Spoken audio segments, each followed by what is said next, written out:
समूचा विपक्ष एक स्पष्टीकरण चाहता था और हम चाहते हैं कि इसकी तह तक पहुंचा जाए कि इतना बड़ा जो लैप्स हुआ सिक्योरिटी में, देश का हमारा लोकतंत्र का मंदिर है पार्लियामेंट, उसमें लोग घुस रहे हैं, इस प्रकार की गतिविधि हो रही है, वो स्मोक बॉम्ब फेंक रहे हैं। बड़ा महत्वपूर्ण और बहुत एक संवेदनशील मुद्दा था।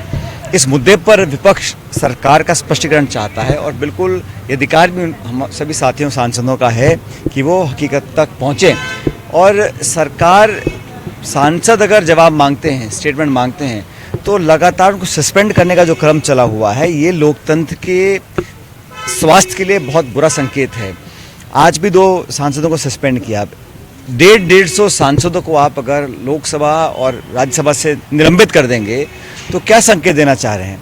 इस प्रकार का जो रवैया है और जो आचरण है केंद्र सरकार का, वो मैं समझता हूँ बहुत नकारात्मक है।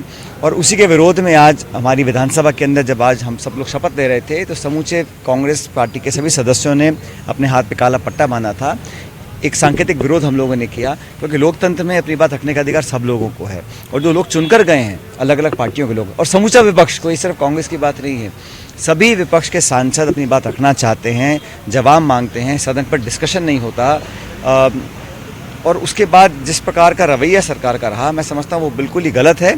और लगातार सांसदों को सस्पेंड करना, मुझे लगता नहीं कि इतिहास में कभी इतने सारे सांसदों को इकट्ठा एक बार सस्पेंड किया होगा। तो ये जो हो रहा है, ये मैं समझता हूँ बिल्कुल गलत है। अपनी बात बोलने की आज़ादी लोगों को होनी चाहिए। और विपक्ष वो चाहते हैं कि विपक्ष मुक्त हो जाए संसद, वो संभव नहीं है। तो ये जो रवैया है, उसके विरोध में आज हम लोगों ने अपने हाथों पर काली पट्टी बांधी है, उसका विरोध किया है।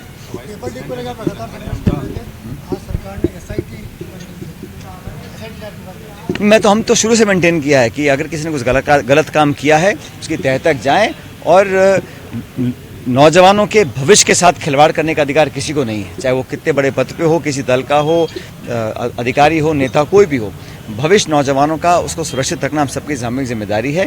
और मैं तो स्वागत करता हूं कि यहाँ पे तह तक जाएं और जो भी वो जिम्मेदार हो, लेकिन जो काम हो वो प्रतिशोध की भावना से नहीं होना चाहिए। वो सच्चाई को जानने के लिए एक निष्पक्ष जांच होनी चाहिए और उस जांच में तथ्य सामने आए। जांच पहले भी चल रही थी, उसको और गति दी जानी चाहिए, ताकि नौजवानों का आने वाला जो समय है उसको हम लोग सुरक्षित कर सकें।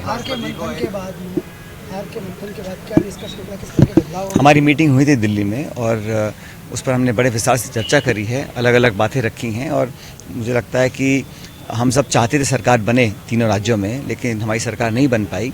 लेकिन फिर भी हमारी जो पार्टी का प्रदर्शन था, जो पहले सरकार के आने के बाद हम हारते थे, उतना बुरा नहीं रहा।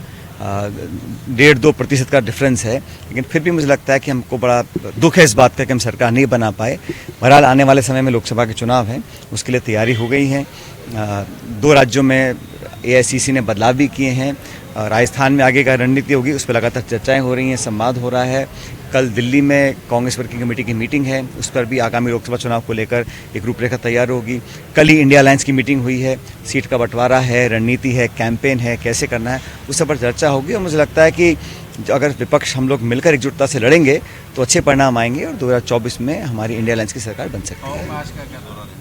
तो सब लोगों से पहले भी मिलने आते, 10 दिन पहले मुझे लगा आज विधानसभा का सत्र है, गांव के दौरे हैं, लोगों से मुलाकात हम कर रहे हैं। और पिछले आचार संहिता में जो काम रुक गए थे 1-1.5 महीने, उसको दोबारा गति देने का काम। राजस्थान विधानसभा में नेता प्रतिपक्ष का ये जो भी हमने सब विधायकों ने प्रस्ताव पारित किया है कि AICC के अध्यक्ष और AICC की लीडरशिप वो तय करेगी कि आने वाले समय में किसको क्या जिम्मेदारी देनी है, सदन के अंदर, सदन के बाहर, इसका निर्णय AICC करेगी।